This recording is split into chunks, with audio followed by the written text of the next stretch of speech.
In this video, I'll show you how to download Adobe Creative Cloud for free on your PC, laptop, or Mac.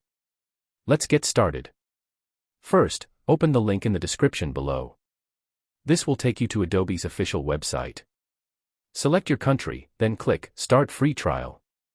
Next, you'll see two options, Individual and Business. Choose the individual plan if you're using a single device, or select the business plan if you need it for multiple devices. I'll choose the individual plan. You'll receive a 14-day free trial of all Adobe Creative Cloud apps, along with a 30-day free trial of Adobe stock. Click Continue. Now, enter your email address and click Continue.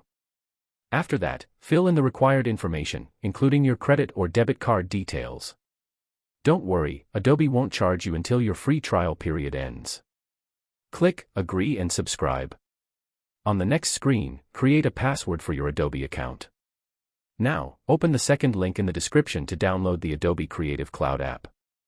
Install it, then sign in using the same email address you used during registration.